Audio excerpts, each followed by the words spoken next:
Greetings, YouTube. Today I'll be showing off a Terra figure. This is the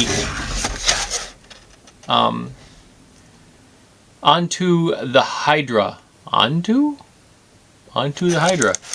Recommended for 3+ years of age, and this is from by Batot, a company that I don't think I've ever heard of before prior to encountering them in Target, but it's batot.com or batotco.com to learn more. Contents: 1 Hydra figure. So where is the Hydra figure? Here is the Hydra figure. Sorry, let me move my box opening devices out of the way. So here we have a very classic Hydra.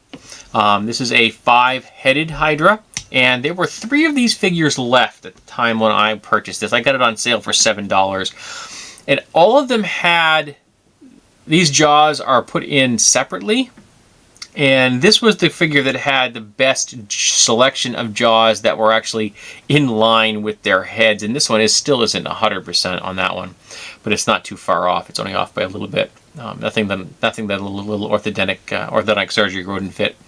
But you could see when they were putting this together, they had been cast, and here's the cast line. So the heads were all cast identically, and then they put them on the torso in different directions to give you different looks, and then they attach the jaws to give separately, so they have wide open, partly open, partly open, partly open, partly open. And this one's almost, these two are almost closed, but allowing them to do quite a bit of flexibility with static, repeatable heads. These 3 are the same, I think, exactly, or very close to the same, and then you've got these 2 which are different. But it's the classic Hydra. No wings, nice scales, good spinal ridge, a long whippy tail. Has a nice dense feel to it. The barrel of the body is quite nice, and it comes back here and it thins out the legs in a nice dynamic way, in my opinion. It looks like a creature that could actually move. And it's got this crocodilian vibe, but it's also got this vaguely this hindquarters, this vaguely feline kind of a thing going on there. It has 4 toes on each hand, though this one appears to not have been well defined, or it's kind of hooked around the back. Maybe he's got a gimpy toe, who knows. But it sits really nicely. I mean, it stands really nicely, and it'd be a 25mm figure on one of these things would come to here. This would be a boss fight. This is the end of an adventure fight here, folks. This is taking on a Hydra with a capital H. This is not something that you want to be taking on at a low level if you're an adventuring party. It's interesting that the way that the necks here come in like this, it's asymmetric, and it gives me the vibe that, like, you know, that these heads showed up over time. So the classic, you know, you cut a head off and another one grows in its place. So maybe there was just one. You know, and this is showing you the fact that over years, battling adventurers, that it went through 2, and it had 3, then it had 5 heads over time.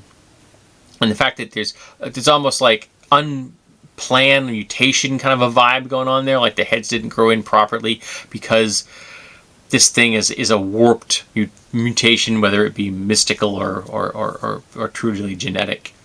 But the paint job on this is quite nice. It looks like a creature.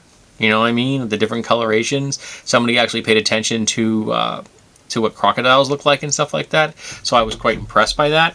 I think it's a nice figure, and I don't know if it's still available at Target. I bought this quite a while ago at the time of this filming, and you were looking at this video long after I filmed it.